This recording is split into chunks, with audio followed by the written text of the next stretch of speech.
एक बार भगवान शिव ने पार्वती जी को उनके पूर्व जन्म का स्मरण कराने के उद्देश्य से इस व्रत के महात्म्य की कथा कही थी। श्री भोले शंकर जी बोले, हे गौरी, पर्वतराज हिमालय पर स्थित गंगा के तट पर तुमने अपनी बाल्य अवस्था में 12 वर्षों तक अधोमुखी होकर घोर तप किया था। इतनी अवधि तुमने अन्न ना खाकर पेड़ों के सूखे पत्ते चबाकर व्यतीत किए। माघ की विकराल शीतलता में तुमने निरंतर जल में प्रवेश करके तप किया। वैशाख की जला देने वाली गर्मी में तुमने पंचाग्नि से शरीर को तपाया। श्रावण की मूसलाधार वर्षा में खुले आसमान के नीचे बिना अन्न जल ग्रहण किए समय व्यतीत किया। तुम्हारे पिता तुम्हारी कष्ट साध्य तपस्या को देखकर बड़े दुखी होते थे। उन्हें बड़ा क्लेश होता था। तब एक दिन तुम्हारी तपस्या तथा पिता के क्लेश को देखकर नारद जी तुम्हारे घर पधारे। तुम्हारे पिता ने हृदय से अतिथि सत्कार करके उनके आने का कारण पूछा। नारद जी ने कहा, गिरिराज, मैं भगवान विष्णु के भेजने पर यहाँ उपस्थित हुआ हूँ। आपकी कन्या ने बड़ा कठोर तप किया है। इससे प्रसन्न होकर वे आपकी सुपुत्री से विवाह करना चाहते हैं। इस संदर्भ में आपकी राय जानना चाहता हूँ। नारद जी की बात सुनकर गिरिराज गदगद हो उठे। उनके तो जैसे सारे कलेश ही दूर हो गए। प्रसन्नचित्त होकर वे बोले, श्रीमान, यदि स्वयं विष्णु मेरी कन्या का वर्ण करना चाहते हैं तो भला मुझे क्या आपत्ति हो सकती है। वे तो साक्षात ब्रह्मा है। हे महर्षि, यह तो हर पिता की इच्छा होती है कि उसकी पुत्री सुख संपदा से युक्त पति के घर की लक्ष्मी बने।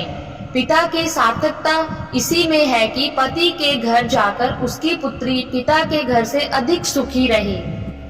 तुम्हारे पिता की स्वीकृति पाकर नारद जी विष्णु के पास गए और उनसे तुम्हारे ब्याह के निश्चित होने का समाचार सुनाया। मगर इस विवाह संबंध की बात जब तुम्हारे कान में पड़ी तो तुम्हारे दुख का ठिकाना ना रहा। तुम्हारी एक सखी ने तुम्हारी इस मानसिक दशा को समझ लिया और उसने तुमसे उस विक्षिप्तता का कारण जाना।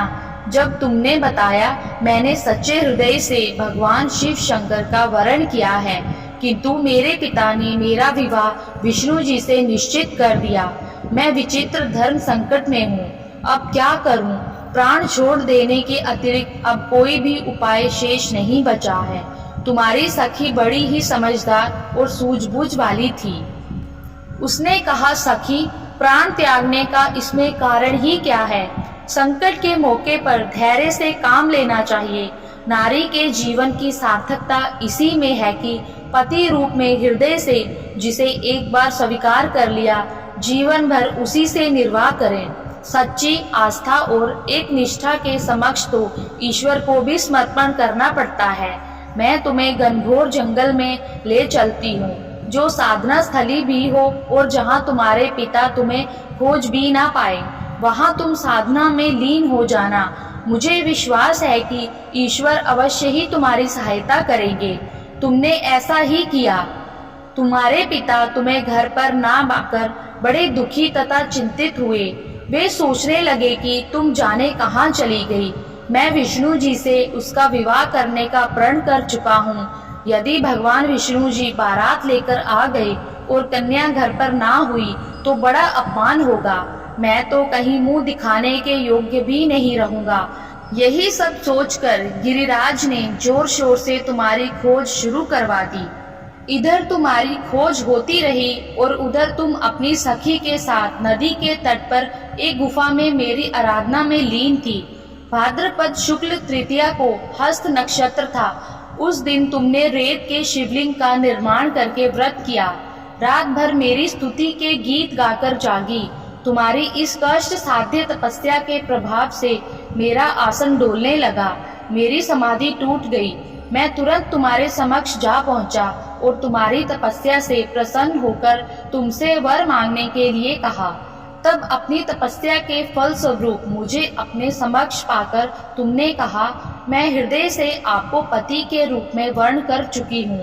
यदि आप सचमुच मेरी तपस्या से प्रसन्न होकर आप यहाँ पधारे हैं तो मुझे अपनी अर्धांगिनी के रूप में स्वीकार कर लीजिए।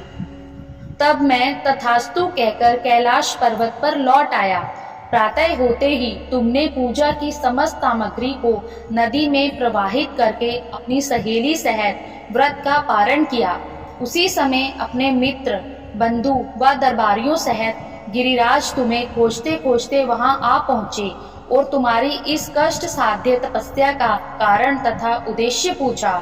उस समय तुम्हारी दशा को देखकर गिरिराज अत्यधिक दुखी हुए और पीड़ा के कारण उनकी आंखों में आंसू उमड़ आए थे। तुमने उनके आंसू पोंछते हुए विनम्र स्वर में कहा, पिताजी, मैंने अपने जीवन का अधिकांश समय कठोर तपस्या में बिताया है।